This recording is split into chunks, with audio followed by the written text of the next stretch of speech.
everybody, and welcome to 5 O'Clock Sweats, a podcast where we talk about what we like to do after work is over. I'm your co-host, Derick. And I'm Ryan. And as always, I'm Chris.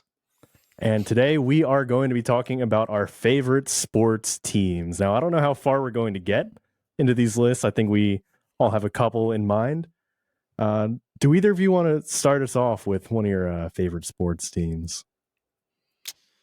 Yeah, I can kick things off here. All right. This is public voice. I have to. I said kick off, so I have to parlay that with something football related, right? Oh, yeah. Sorry, or soccer. But spoiler alert, I'm not a big soccer guy, so I don't really have a favorite soccer team, I guess. So speaking of that, NFL. I'm an Eagles fan, obviously. There have been a lot of great years. We've been blessed. Like, our generation has been blessed with some great years of Eagles football. Our parents' generation, not so much. But you know, we gotta live in the moment and don't take it for granted. There's been a lot of success over the last few years. A lot of great teams, a lot of great players. But I'm just going to name one team, and, you know, it's probably recency bias, but goddamn. Okay. I love the 2022 Philadelphia Eagles. I know it didn't end the way that everyone wanted. They were up 10 at halftime in the Super Bowl. Oh, listen, we got to just relive it. Yeah, we just got to lay it all out on the table here. Like, they blew the game, but the Chiefs also played a great game in that Super Bowl. So give them some credit. Despite the heartbreak that was, I still love that team to death. It's just littered with guys that you really wanted to root for. And they were just dominant that season. Like, the regular season, they were just on an absolute tear. Like, week in, week out, they were just destroying teams, just eviscerating them, basically. The one hiccup was that one Washington game where they still should have won that game if it weren't for a couple of turnovers. Quez Watkins fumble. And a bullshit call at the end because Taylor Heineke's a little bitch boy. Damn. Yeah. But other than that, the team was just amazing. And it's, like I said, it's littered with players that you want to root for. You know, future Hall of Famers. You know, you got Jason Kelce. Obviously, the sexiest man alive, according to People magazine. According to you. And me. Yeah. And, you know, a budding superstar, Jalen Hurts, who is establishing himself as definitely a top 5 quarterback in the sport. And who knows, by the end of the year, he could be pushing for number 1. But yeah, I mean, that team was just filled with guys that you wanted to root for. And, you know, Sirianni as the leader of the team, you know, love him or hate him, I'm a fan. I like the way he wears his emotions on his sleeve. I like how he motivates the guys. You know, you can tell they really want to play for him. And, you know, his style is not for everybody. But, you know, I like it. And I don't care if he's pandering a little bit. You know, I eat that shit up. Pander to me all you want, please. Yeah, and, you know, they killed the Giants in the playoffs, and that 49ers game was awesome. You know, I don't care if they didn't have an actual quarterback for 3/4 of that game, but yeah, that was rough on the 49ers end. Like, I did feel a little bit bad about that, but like at the same time, I'm going to take the W. Yeah, exactly. But afterwards, like, I didn't feel bad afterwards when they were all complaining, like, "Oh, we would have won if we had our quarterback." Like, just so much whining on their side. Just like, shut up. Just take the L, move on. Yeah, so the 20... Yeah, we got a lot last year. That was when the Batmans came in, right? Yeah, the Batmans.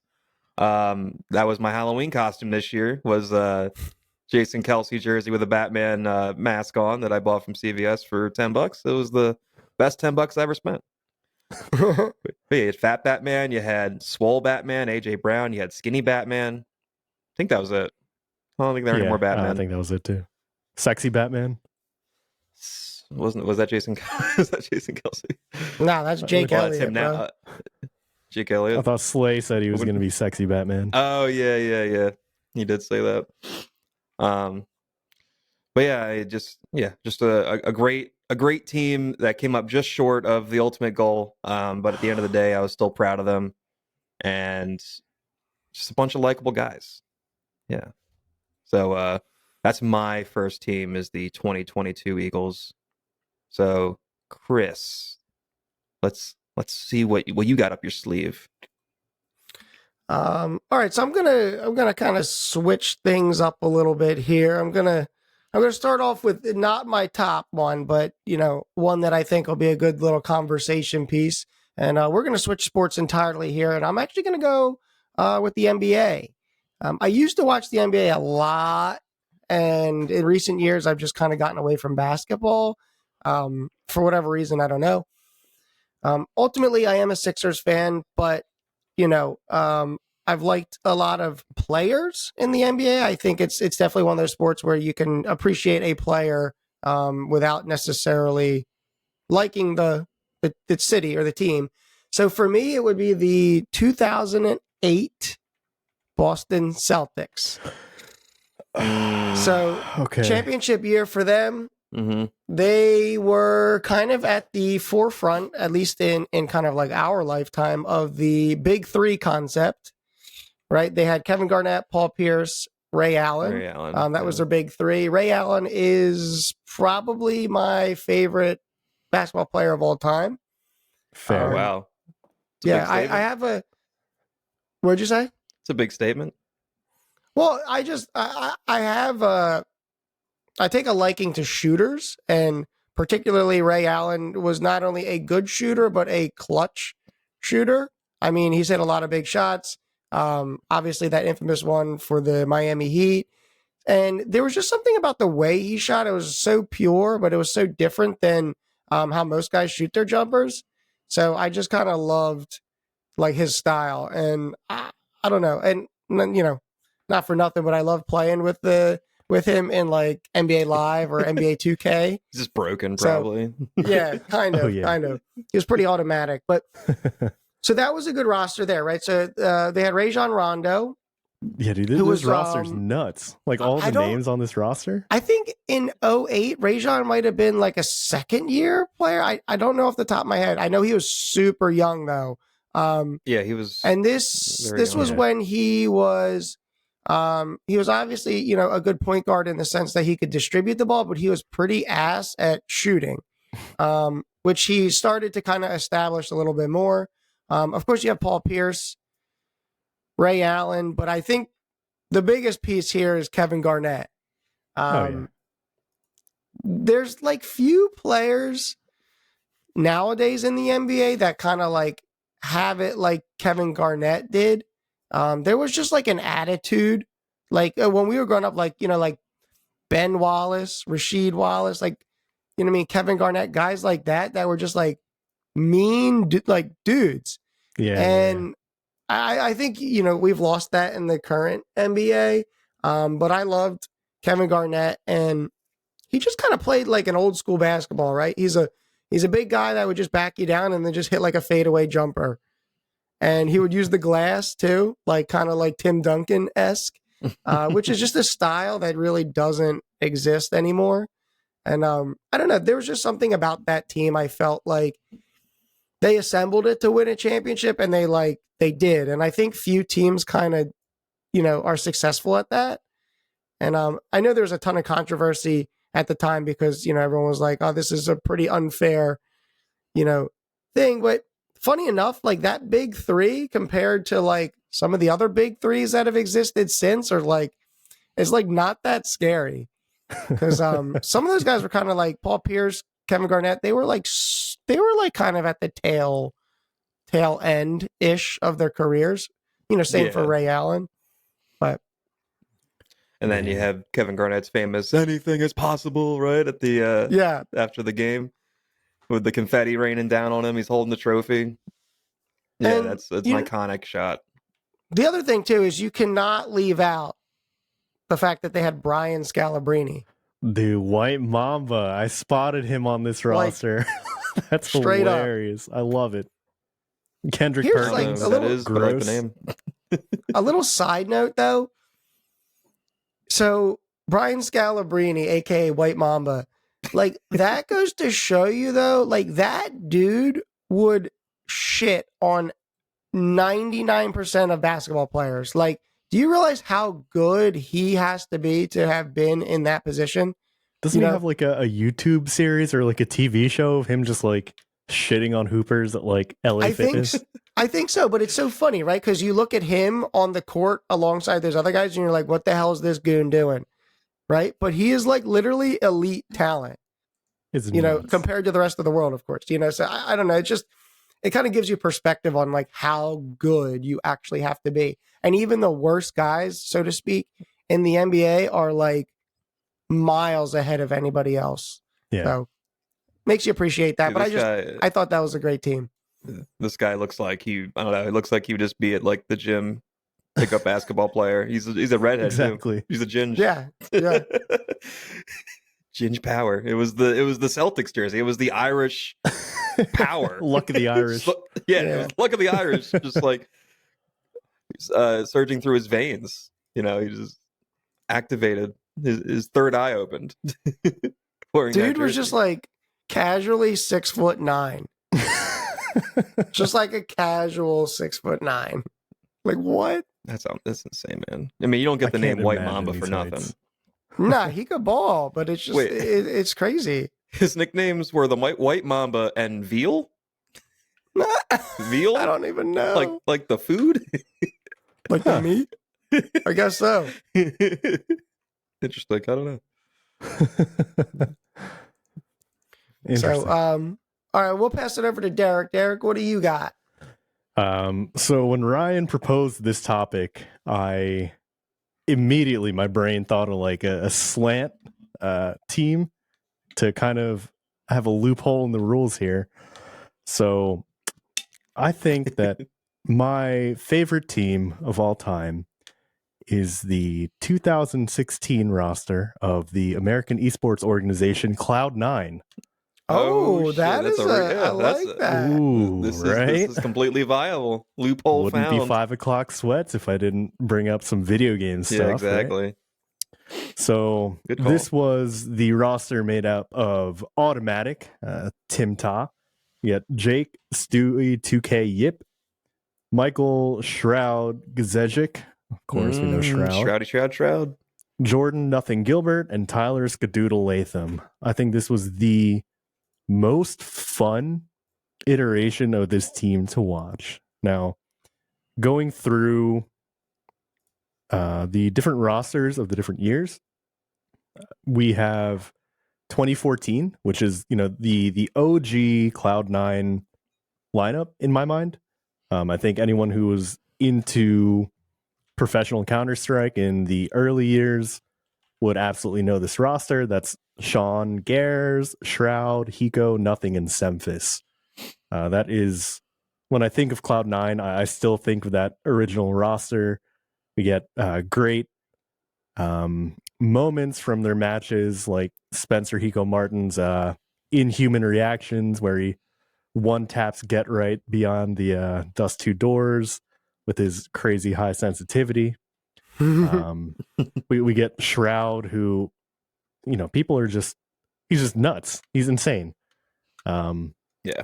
We get the next iteration, 2015, Sean Gare, Shroud, Freakazoid, Nothing, and Skadoodle. This was kind of an infamous roster in that it was like a meme team almost. Like everybody was just out there memeing. They had Cloud9 tank tops this year instead of like normal jerseys and like polos. So they like rocked up to LAN events in fucking tank tops, and that Freakazoid guy is just fucking jacked. So If they're wearing deodorant. Yeah. The Counter-Strike scene is not as infamously smelly as many of the other gaming communities. Gotcha. Okay. So I think we're safe there. But that was If I remember correctly, didn't Shroud and Skadoodle live together? I don't know. I feel like they Maybe did. like during their time playing or kind of afterwards when they were streaming. After. I'd believe it. I never really kept up with Shroud's personal life. I know my cousin watches a lot of Shroud, or used to. So I wouldn't be surprised if they lived together in that big stream house. Yeah, I think they did. I don't know if they do anymore. Yeah. But I know at one point they were, because I remember like when I used to watch Shroud, and he would often be like playing with Skadoodle, but like literally be like, "Yo, can you go get the door?" Yeah. You know what I mean? Like, so I was, Yeah, if there were any two guys to live together, it'd be those two. They're both real calm, real chilled out. And Skadoodle, just a side tangent here, part of the infamous iBuyPower match fixing that happened against Netcode Guides in 2014. Mhm. The only roster member not to get hit with a lifetime ban from Valve events Oh shit! because he didn't accept any of the winnings from the match fixing. Good man. What's kind of He's interesting got- to me is that he ended up playing with a lot of the other people that are, well, mostly just Derick on the other team of Netcode Guides, but ended up playing with them in the future. But a lot of those guys that got banned are, fixtures of the community, or were until they kind of got canceled. Is Wow. is Shroud going to? Has he announced if he's going to compete in two? In CS2. CS2, I don't know. I I feel like I was seeing rumors about it, but I mean, yeah, Competing in Valorant. he for was now. for a little bit, right? Okay, yeah, I think he was. I think so. But I don't know. Right now, it seems like a lot of pros that moved into Valorant are moving back into CS2, which is nice because that's really where they wanted to be in the first place. yeah. But I haven't heard anything about competitive stuff. I still kind of keep in touch with the scene, but I don't know at that level. Do you know, like, for CS, are they like, have they opened the competitive scene for 2, or are they still working on like hashing things out for it? Because wasn't there like a lot of things that needed to be changed? Yeah, there's a lot of things that need to be changed. The same was kind of true for CS:GO as well. But I believe that the major is still under planning. They do have a date for it, so it's definitely underway. There's still like not major tournaments, but like legitimate tournaments worth legitimate money that are Yeah. going on. So Okay, yeah, I think we're good. that's cool. Yeah, the only And- the only player I recognize obviously is Shroud from that roster. I still watch. and- I watch him occasionally still. Yeah, and seeing him like on the Cloud9 roster as an American at this point during that like meme team era phase and the one that I named my most fun to watch roster in 2016, like we knew that North American Counter-Strike was miles beyond European, or miles behind European Counter-Strike. It was kind of a joke that like NACS is dead, except it wasn't really a joke. Like it was slim pickings of who the top talent was Mhm. and what the results actually were. But that team kind of brought a lot of enthusiasm back into NACS. And Cloud9 ended up winning the major in a very like underdog story kind of way 2 years later. Only some of those players were with the roster at that point. Stewie 2K was still there. He was fun to watch because this was like in 2016, he was like the smoke criminal era where he'd throw smokes and just push them. Because like no one's expecting you to run through a smoke in CSGO. Until you do. Yeah, until he did. And then suddenly you just always have to watch for it. So yeah, I think yeah. I just think like esports teams are interesting, how like there will be like dominant teams and then they'll just kind of like fade into obscurity. Yeah, I absolutely agree with that. There are a few different eras of Counter-Strike that I can think of. I kind of divide it into like who the most dominant teams are in that time, and there's definitely a couple. I don't know who we're in now. I mean, I don't pay too much attention to like esports in general. Like I pay attention to a couple specific tournaments here and there. But I feel like there's a lot of turnover in esports. Like teams are always switching. Like it's kind of like the NBA. Like there's always players moving from one team to another. Like even like the TSM Apex team, like they lost. Did they lose? They lost Snipe because Snipe down went to Halo, and then he came back. Then he to came Apex, back and went to FaZe, right? Yeah, he went to FaZe. I'm pretty sure. Yeah. But and then his Halo team kind of fell apart. I think there's like maybe one or two players from that first Halo Infinite big tournament FaZe team that still are on the team.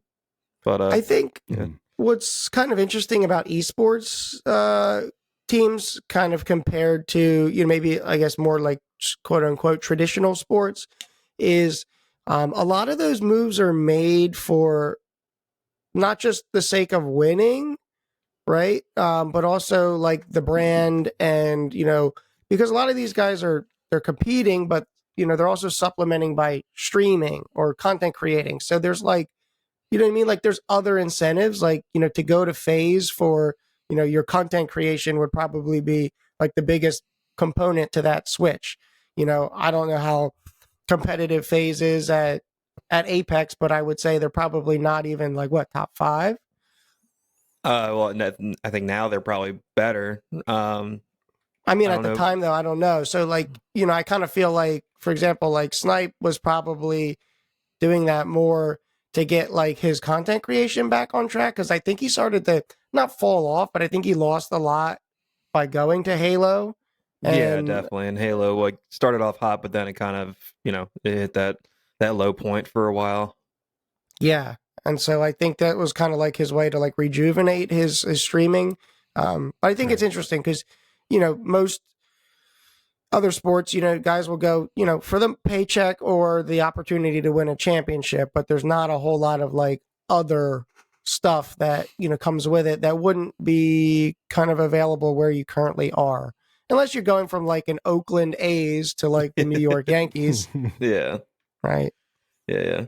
I just feel like there's also like a lot of backstabbing in like the esports scene. Like there's a lot of immature people in that scene, I feel like, and I don't know, some of them aren't equipped to handle like confrontation, or like I don't know. And social media is such a tool these days for good or for bad. Yeah, that definitely doesn't help. I mean, you're talking about managing young kids basically, and their entire existence is on the internet. Right, exactly. Most athletes, you're like, get off the internet, but by nature, esports players are literally always on the internet. So I think there's a lot of liability and risk there. But I also think you're dealing with organizations that are much, much smaller in scale compared to Philadelphia Eagles. You know what I mean? Like they have a whole slew of people, PR people, everyone that are. Their jobs are dedicated towards, reducing the collateral damage, which, I'm sure some of these organizations have some of that, but not quite, to that depth. Yeah. Yeah, the organizations are particularly interesting to think about. Like you were saying with FaZe, like I think of that kind of as a Call of Duty clan. And when they joined Counter-Strike, I thought they were just going to be exactly what they are in COD, but they're really scary. And I think right now they've got one of the most competitive rosters out there, just with the people that they bring in. So it's so weird across different games, like what the culture is roster to roster. Yeah, it's all about the players. And one organization can go from obscurity to being a favorite or like the top dog in their respective game just by adding one player. Honestly, that's all it really takes. Just like every sport, but again, it just feels like it happens so much more in esports. There's it's weird that like shifting. entire rosters can disappear. Like TSM used to be a dominant force in Counter-Strike, and they just completely pulled out of the game. Yeah, and the other thing is too is it's like within the organization they can be competitive in League of Legends, but like total like dog shit in Apex, for example, right? Because obviously they have different rosters for different games. So I think that's another interesting aspect too. Is each game has like its dominant org, but like it varies between games. Yeah. Well, Derick, I appreciate you getting us on an esports tangent. That was Yeah. unexpected, but I appreciate it. Don't thank me. Thank the 2016 Cloud9 boys. Thanks, Shroud, because they're the only guy that I know from that team. All right. Back to me, I guess. So I'm going to name a team that did win a championship, and it's a different sport than football. And I can't do this episode without talking about the 2008 Philadelphia Phillies, because they're just so near and dear to my heart. They, that the Phillies are my first love. Like, I didn't really get into the Phillies and Philadelphia sports scene until like I was like, I don't know, 12, 13. Like before then, like I played sports. I would watch sports with my dad, but I didn't really get all juiced up for these teams. I wasn't buying I didn't own a ton of their jerseys. I didn't have like memorabilia all over my room. I had Lion King sheets growing up. So, I was rocking that Mufasa and Simba. I wasn't rocking like, at least it wasn't some Simba player and jerseys. Yeah. You know what I'm talking about? Well, the scene where they're like, they're you know what I'm saying? they're wrestling. They're wrestling. They're wrestling. Yeah. Neither of them are wearing clothes. Well, they got plenty of fur. All right. I just have to say one thing. Push the correct button. I just have to say one thing. He went from wearing red for Ronald McDonald to wearing red for the Phillies. Yeah. I just have to put that out there. Yep. And we don't have to talk about that picture of me in the Ronald McDonald costume. It is nightmare fuel.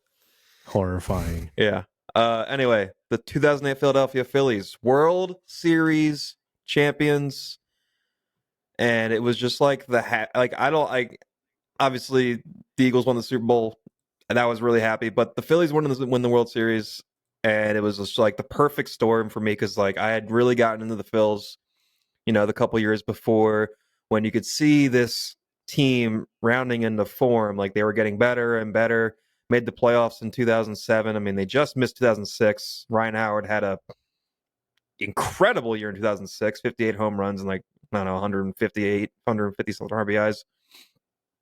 MVP that year. 2007, they made the playoffs. Gerald wins the MVP.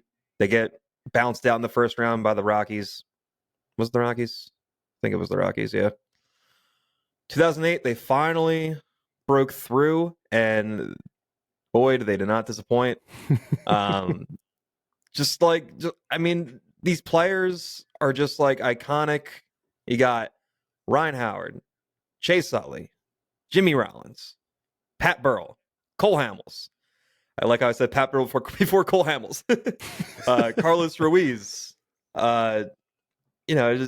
Jason Worth, Jeff Jenkins, like unsung hero Jeff Jenkins, and unsung hero Pedro Feliz, who was a wizard at third base. Brad Lidge, perfect on the season in saves, did not blow a single save that season, even though he had a few close calls that year. But it was just a special team and just a special time of my life, because 2008, we were freshmen in high school. Well, that sounds right. Yeah. Yeah. So like, just imagine. That would be sophomore year. Yeah, it would be the start of sophomore year. Anyway, yeah, sophomore year of high school, but just like just a great age to like just have an amazing sports team to root for. And then the playoff run was memorable. You had Victorino's grand slam against CC Spathia, which lives rent free in my head for forever. You had Matt Stairs' home run in LA against the Dodgers and ripped one into the night, as Joe Buck said. And then the World Series, and they get the Rays, which was a favorable matchup at the time for them, and they took advantage. They won it in 5.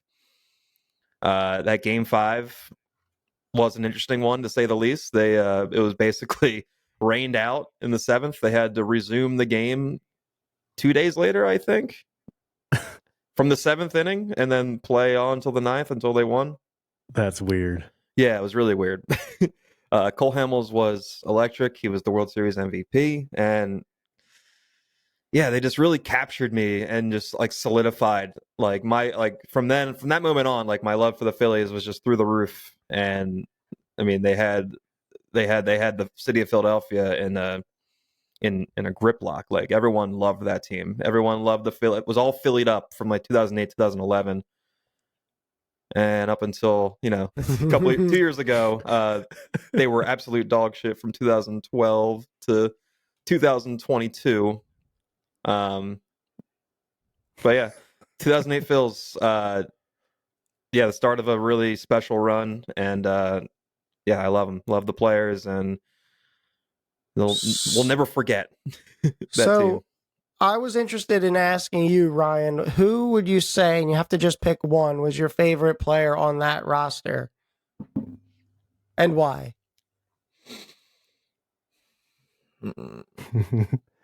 He's thinking.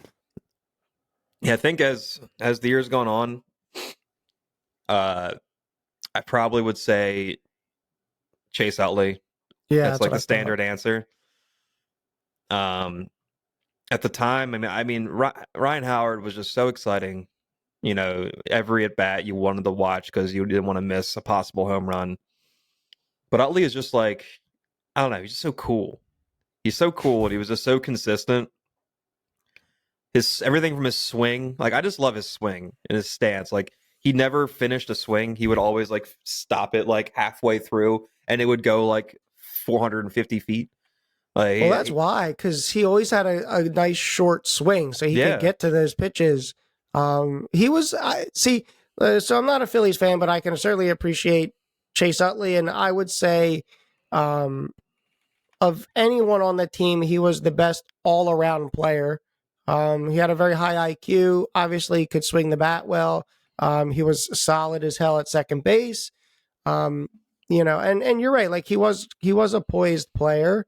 I think he was fundamentally like kind of, I don't know. I just always felt like he was a little wonky. Like, he had his own style. You know what I mean? Like, even his throws from second base were always like super sidearm. Yeah, he had a really strange delivery when he threw. It was like very much like across the body, it seemed like. Yep. And then same thing, his swing was a little quirky, but obviously, the results and numbers speak for themselves. So I just think, definitely a likable guy. Yeah, younger me impersonated his stance and Ryan Howard's stance so many times because, Howard would hold the bat out in front of the plate before the pitcher was ready, and then Utley would do like his little thing where he would just like do this a couple times and then like get the bat like out in front of him and then like lay it on his shoulder before the pitch arrived. I've seen you do that. Yeah, exactly. Like, I didn't connect those dots. I'm Chase. Like, I do a spot on Chase Utley impersonation. And another thing, like, I always noticed, like, watching Chase Utley is, I swear he used the same glove his entire career. Dude, that thing was a rag. Yeah, it was like one of the tan gloves, right? Yeah, but you can literally, like, if you just look at pictures throughout the career, I swear it's the same glove. And like, by the end of his career, it's like, the thing looks like a folded pizza, dude. It's like floppy as shit. I don't know. There's stuff like that. I just felt like he was kind of like a no frills guy, and I appreciate that in players. It was beyond broken in that glove. It was. Let's just say it was flaccid. That's for sure. And then his walk-up song was Kashmir by Led Zeppelin. Like, that's just, whenever I cannot help myself whenever I hear that song, and forever, and whenever I hear that song from the rest of my life, I'll just think of Chase Utley immediately. Like, it's iconic.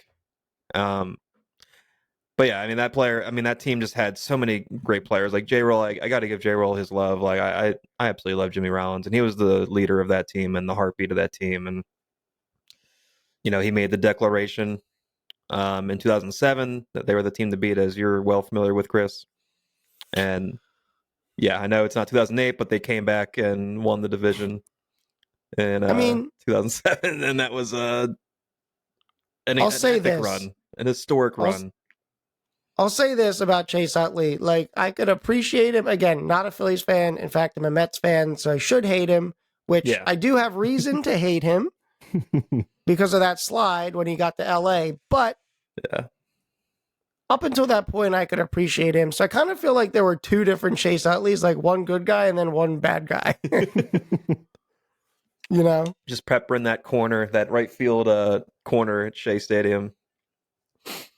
Just peppering it. Yeah, so I mean, I could talk about the 2008 Phillies team forever. I have their yearbook DVD behind me, and I watch it once in a while just to like feel the good vibes.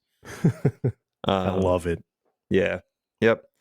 So that is my other team, the 2008 World Series champion Philadelphia Phillies. Oh, side note, I did not go to the World Series parade. It's forever the one thing I regret in my life. Forever. We were at a weird age to do that. I was scared of my football coach because he told us if anyone goes to that game, he was gonna punish us. I don't know what he's gonna make us do, but why though? Because we had the parade was on Halloween, which was a Wednesday, if I remember correctly, that year, and we had a game on Friday, so a big game. I mean, we went undefeated that year. Not that I did anything. Not that I had anything to do with it, but you went undefeated. Yeah, I did. Me entirely from the bench. I mean, am anyway. I wrong? No, you're not.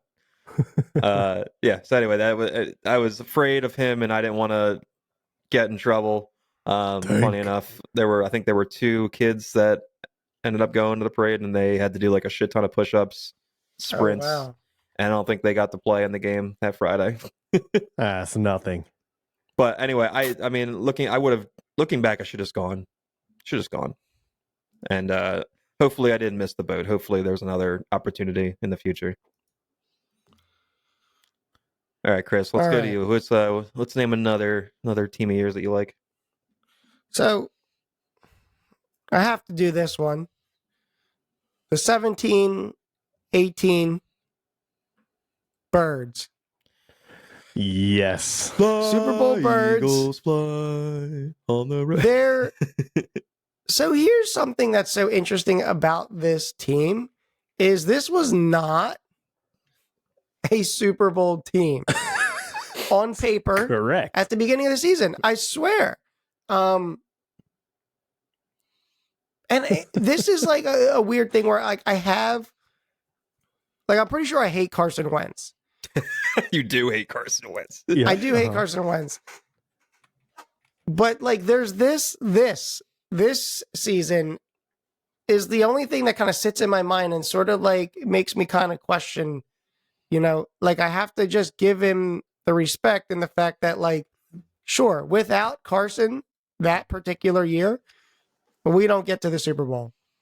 That's what I always tell people that are like, I hate Carson Wentz. I'm like, you can't hate the guy. You can dislike him, but he's the reason why the Eagles have. I mean, he is like 60% of the reason why the Eagles have a Super Bowl ring. It's because of that guy. I think now what I've accepted is the phrase should be, I hate what Carson Wentz became. There we go. Yeah, fair. I think that's where I'm at because I don't know. Maybe that season's a fluke, but I mean, he was, you know, at that time up until he tore his ACL, you know, fully healthy. You know, we saw the injuries take a toll as he started to become, you know, a giant liability. But that year, I mean, if you go back and watch highlights of him, like he was literally dumping dudes for like missed tackles. And like he was he was like sneaky mobile. Yeah. You know what I mean? For Yeah. being that tall and lanky, like, dude, he was slippery. Dude, they were, And his accuracy was insane. He had he could throw a dime of a long ball. And I mean, obviously all that disappeared as the years went on, but yeah, they call it divine intervention. I kind of think that's what it is. If you looked at that roster, I wouldn't even say that they were top 5 in chances to win the Super Bowl. And then, of course, the impossible happens. Nick Foles, you know, we know the story, but I mean, there's never been a Super Bowl team like that. It's a fairy tale season. It really is. It's Dude, your failed starter from like 3-4 years prior comes in as a backup and just manhandles the playoffs and then beats Tom Brady in the fucking Super Bowl? What? yeah, It's nuts. And the funniest thing is that he was awful going into the playoffs. He was shit. He was absolute shit. Remember that Cowboys game at the end of the last game of the season? And we're all panicking. We're like, how the hell are we going to win a game with this guy playing quarterback? And then he was not great during the Falcons game, but he did just enough, and he got better as the game went on. But then, like, that Vikings game was just, where did that come from? What? I'm gonna say this. I think for sure, you know, you gotta give the coaches a lot of credit because they shaped that offense to fit Nick Foles. That was not like he slid into Carson Wentz's playbook. Right, you know what I mean? Because their play styles and of their abilities at the time were like very different. Very different. And I actually think he kind of played with that, like, you know, fuck it, what do we have to lose? Nobody thinks, you know, nobody's, you know, banking on us, right? Everyone's counted us out. And I think he kind of felt the same way. He goes, his career as a starter was pretty much at that point done. What do you have to lose? And that's to me like how that team played. And I think the attitude and mentality of that team is what I love the most versus individual players. You know, that was just a team that was obviously very gritty, but, you know, handled adversity tremendously well. And, you know, it played their asses off, you know, beat teams that they had no business beating. And it was, I mean, look at it, like our best offensive weapon was like Alshon Jeffrey, like out of the grave. Yeah, he was, like and he was great that year. He was incredible. He was an old Alshon then. I don't know exactly how old he was, but I think he was pushing 30. You know, Damn. Torrey Smith. You know, you were. I mean, going into the season, they made a lot of moves, but the biggest question mark was obviously Carson Wentz because he wasn't bad in 2016, but he wasn't great. Yeah, and you thought like, you know, he'll develop and get better and better. You could see the skill set. He just took a huge leap. Like nobody saw that season coming from him, and definitely elevated him. But I mean, all the guys they signed too, Malcolm Jenkins, like, he's one of the best safeties in Eagles history. LeGarrette Blount, who was a huge player for that season and for that team. In the playoffs, especially. We just run through a brick wall, basically. And of course, you know, where would we have been without, you know, Zach Ertz, Corey Clement. Yeah, well, see, that's a guy, right? Like, dude, he had a good year, and obviously had a great Super Bowl game, specifically with that catch in the back of the end zone, and then just disappeared. Yeah, exactly. I think he went to the Cowboys. Or whatever, and just he obscured. Yeah, that sounds right. But hey, shout out Glassboro Bulldog. Corey right. He went to high school at the right across the street from where Derick and I went to college. And you know, a likable coaching staff in the sense of, you know, Dougie P, Frank Reich. Love Dougie P. You know, I don't care anyway. I mean, Doug is one of my favorite Eagles coaches ever. Such a likable guy. 100%. He's got like straight dad energy. He's just like he exudes dad energy. He's everyone's father. You know, now, granted, we also had Jim Schwartz, so there's a blemish in there, but yeah, Jim Schwartz. Not my favorite. Nah, not my favorite. And that was the Super Bowl was the game where Brandon Graham solidified his legend status. Biggest defensive play in Eagles history. And of course, so good. Of course. What play did we run that became a statue? Oh, yeah. The Philly special, Philly, which is going to be replayed on NFL Network for years and years, forever and ever, and will be played around here, obviously, forever and ever. Yeah, it's on repeat on ESPN3 right now, I bet. Probably. I mean, It kind of felt like you were playing Madden and you mashed a couple buttons and you didn't know what the hell you did, and like it just changed the alignment and the play, and you're just like, I guess I'm gonna run this. But obviously it was like super practiced and scripted, but it was just like that was it too. Like, you know what I mean? We totally outsmarted fucking Belichick, and Foles is wide. I mean, like it doesn't get any more open than that. Like, oh my god, and then they show photos Matt Patricia from that afterwards. And he's so, you can just tell how angry he is. He's like, he had that pencil. He shoved it up his ass. Oh man, that game felt like a dream, like a fever dream. I swear it does. I still look back on that. I'm like, it doesn't even feel like real life. The amount of times I thought that game was gonna, like, the Eagles were gonna lose that game was crazy. I was like, the Eagles are losing, the Eagles are losing, the Eagles are losing. I mean, even after the Philly special, I was like, it's Tom Brady and the Patriots. They're gonna find a way. Yeah. Oh my god, man.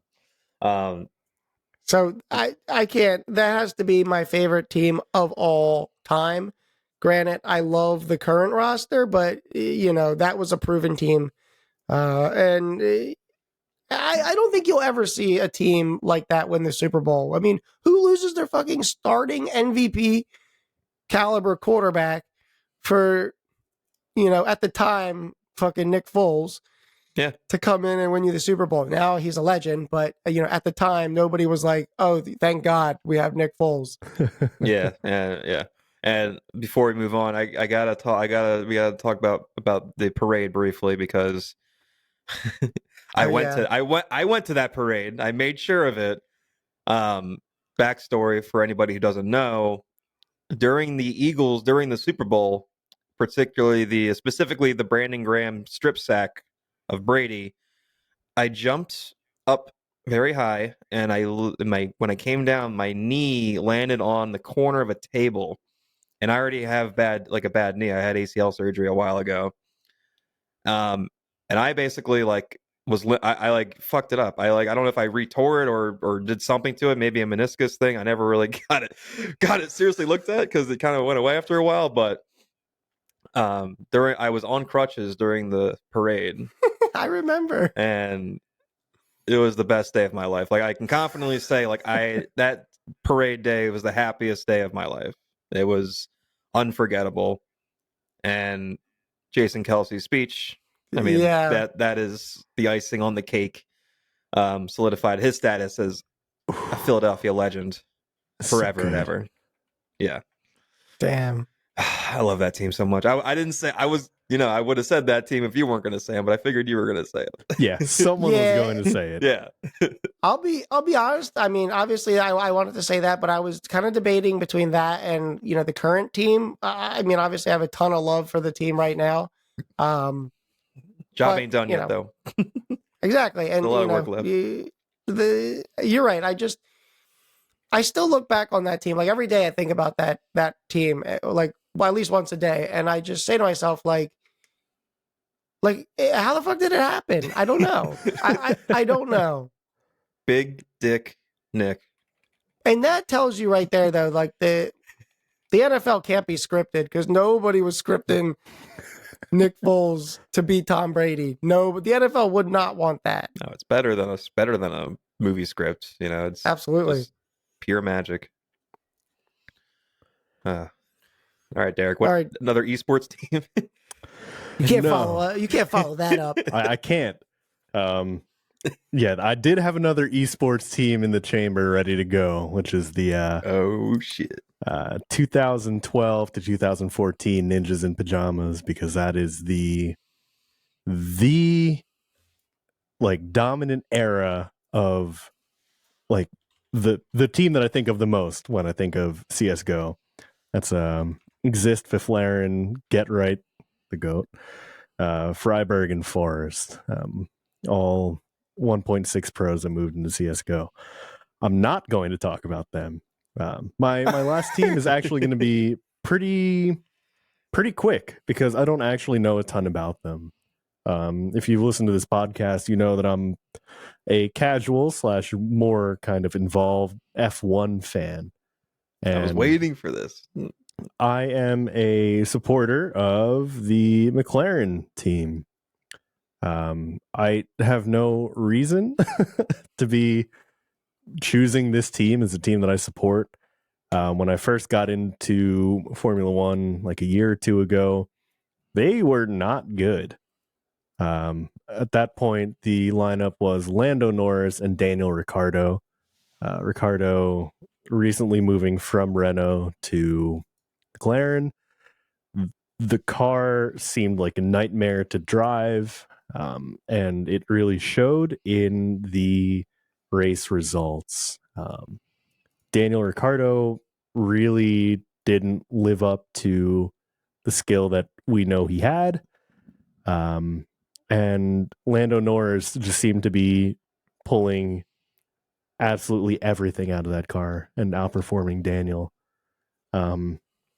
So really no reason for me to pick McLaren based off performance because otherwise I'd be a Red Bull supporter.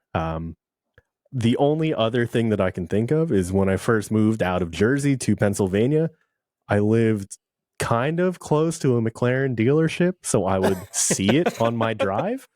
I don't think that affects anything, though. It was embedded in your mind. Yeah, driving by it so much. Maybe, yeah, I'm thinking that, like, you know, automotive manufacturers, like, I didn't really see a ton of high-end cars growing up in South Jersey. So maybe seeing, you know, the tier of McLaren cars just kind of driving by on the way to my first apartment. Like, all right, maybe I like this. So maybe that is why. Nah, I know why. I think you just like the orange. I didn't even know that was their thing until I until I looked into it.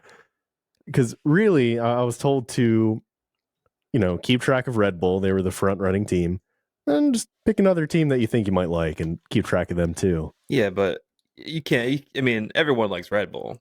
You know, you don't want to be one of those people. I think for Americans, Red Bull, it's a recognizable brand, right? So it's like you're drawn to that. It feels like the American team, so to speak. Mm-hmm. Versus a lot of these other, you know, teams that are, you know, F1 is very like new, I think, in like the US. It's booming. Yeah, absolutely. It's fresh. It's very right fresh. And so, yeah, I think Red Bull, like I said, it's just like a quick, like, oh, you look at a roster and you're like, oh, I know that logo. Yeah. You know? Ooh, I do like these McLaren cars, though. They look sick. I love the orange and the blue. Side note, though, like, F1 is a stupid expensive sport to be a fan of. Oh, yeah, absolutely. Especially the last, like 3 or 4 years, like exponentially increasing. Yeah. Basically, the popularity of Netflix's Drive to Survive docuseries has exploded the popularity of Formula One in the United States. Yeah. So much so that we have now a Miami Grand Prix after last year, and now a Vegas Grand Prix, which, as we're recording, is this Sunday. It seems like it's a disaster, though, kind of. Yeah, it does not. It's not going to be. There's going to be a lot of commentary about this one. We're not going to hear the end of it during any of the practice sessions and all that because it's going to be. Well, just the infrastructure. They literally they just gutted things for this, and apparently the tickets are not selling. Yeah, what? The infrastructure is weird. The tickets aren't selling because it's the US. All it really is like a money grab. So the track isn't even really that good. Like I've driven it in the video game. It's just like big straight, turn, big straight. What? Like that's nothing. Yeah. The track surface is weird because it's a street circuit, so they're really just repurposing Vegas city streets. It's cold in the US. So the tires that they use aren't going to be able to heat up. So people are just going to be sliding all over the place. Like That sounds dangerous. It's going to be sounds like a disaster. Yeah, it's going to be an interesting one for sure. But this year McLaren is in a lot better shape. They started off before the summer break absolutely abysmally. They seemed to be the slowest or second slowest car on the grid. It was it was looking bleak for the fans of the papaya, but Mika Hakkinen said that they were going to be challenging Red Bull by the end of the season. Everyone thought, like, what the fuck is this guy smoking? The first upgrade, or the first big upgrade package that they took, was it in Austria or Spa? One of those two, actually showed that they had pace after their upgrades, and they were challenging Red Bull exactly like Mika Hakkinen said. I don't have the numbers on me, but Lando Norris has outscored almost all of Aston Martin in the last handful of races. And Aston Martin looked like they were going to be the ones to challenge the Red Bull dominance this year, but they fell backwards. McLaren shot upwards, and every week I'm just waiting for Lando Norris's first win. But him and Oscar Piastri are a scary good combination. So I like that driver pairing. Who's the worst? Haas? The worst right now, I could give it to maybe Alfa Romeo. Yeah. At the beginning of the season, it was AlphaTauri and McLaren. They were just both boats, basically. Boats. AlphaTauri has the most upgraded car this season. They're still fighting for points, so the first 10 positions. McLaren's doing great.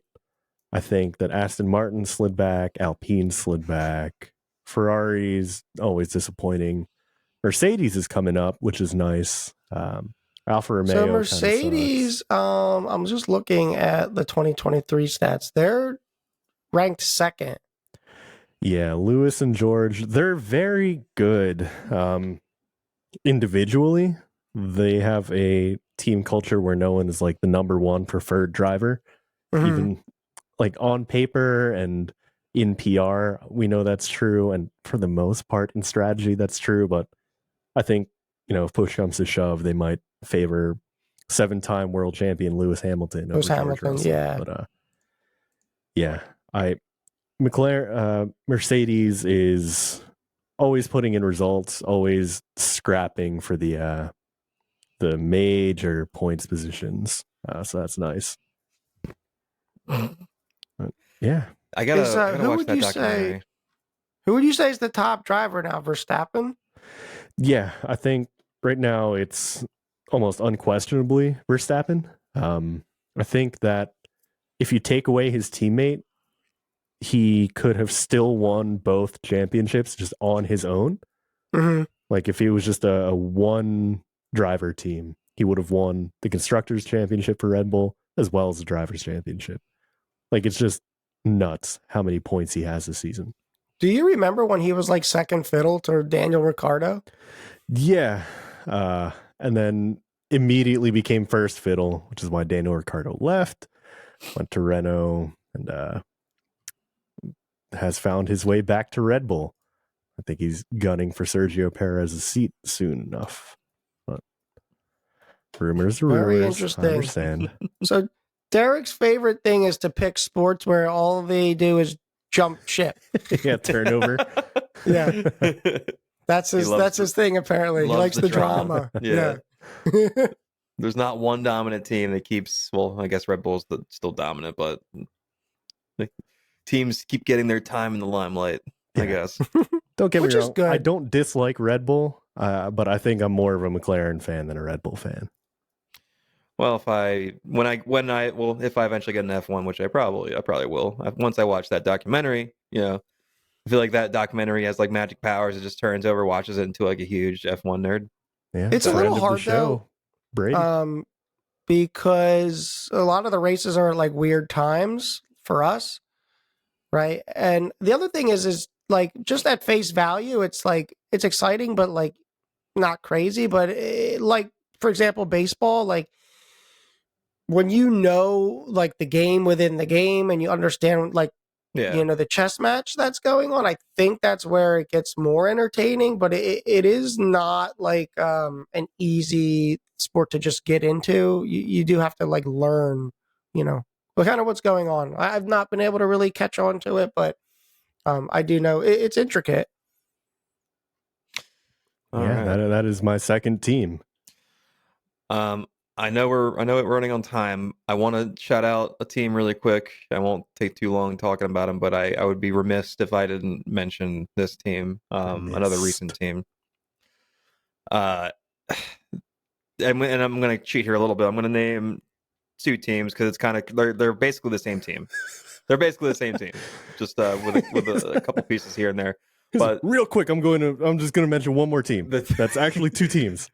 Listen, the 2022 and 2023 Phillies, I love those teams to death. I love them so much. They have so much personality, so many likable young players. Like it's a good mix of guys. Like Bryce Harper is Mr. Philadelphia. Like he's already a legend, and when it's all said and done, he might very well be the greatest Philadelphia Philly of all time. Sorry, Mike Schmidt, but you know, everyone loves Harper.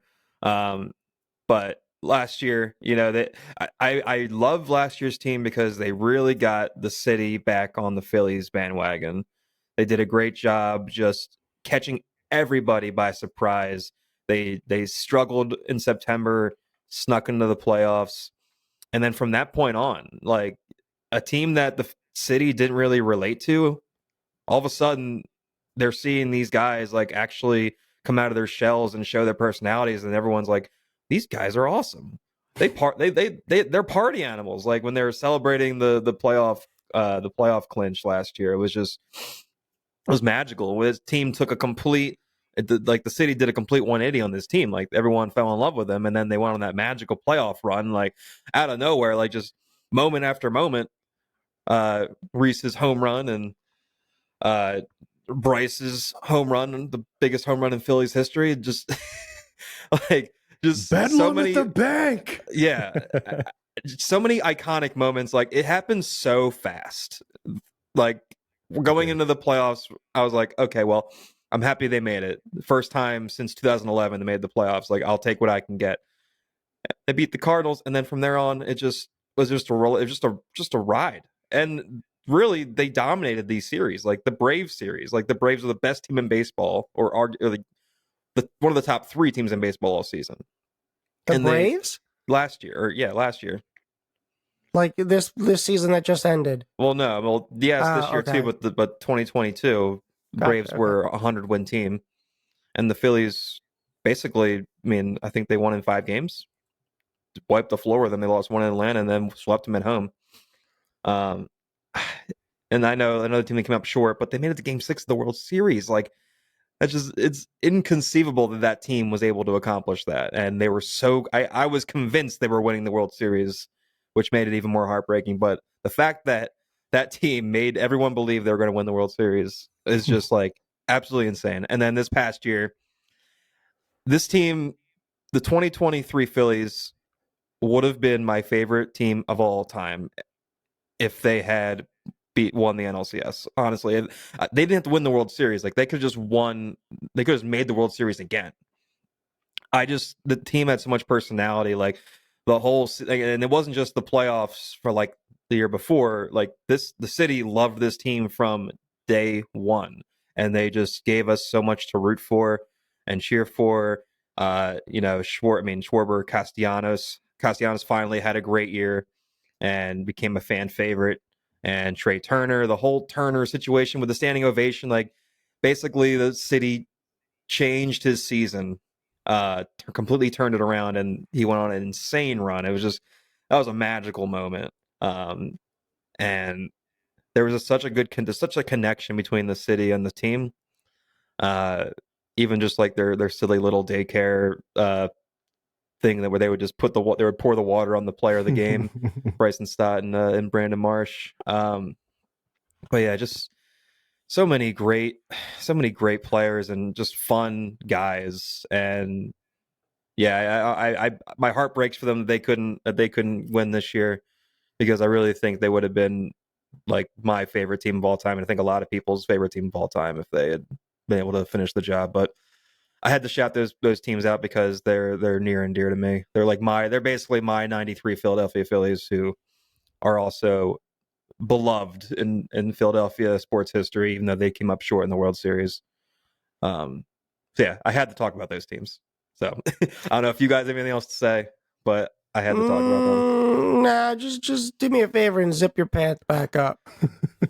I can't. It's Can't. Yeah, I can't. Can't. Well, there we have it. Those are our favorite sports teams here at the 5 o'clock Sweats podcast. Of course, I'm in the corner watching you kiss her. If you want to be in the corner watching me kiss her, you can reach out to me and or us at 5 o'clock Sweats on Instagram, at 5 o'clock Sweats on X. We are also available on YouTube in video form. And you can also give us a listen on Spotify, Apple Podcasts, or wherever you get your podcasts. Anything else, boys? Go sports. Go birds. Yeah, go sports. Go sports. Yeah. And as always, stay sweaty. Stay sweaty.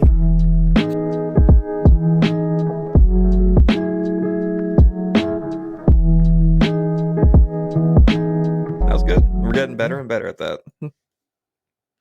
Better and better. You know what sucks is I can't listen to that song anymore. Does it hurt too much? So sad. It does. Yeah. It went from being one of your top songs to just a painful reminder. Yeah. Yeah. It just sucks, man. I'm so upset. Like I'm over it kind of, because the Eagles have my full attention. But and the Sixers have been fun. I understand that it's tough. Just the Diamondbacks were not good. They were not good. Like the Phillies just played shitty.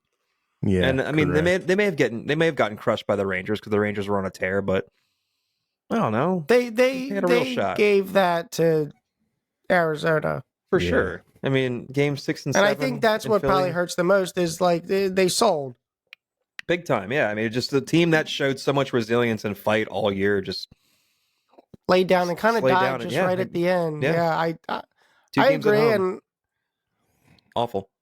I think the thing that's kind of like frustrating about a situation like that, though, it's like it was almost like, what the hell was the point? You know, you did all that. Yeah, I feel you.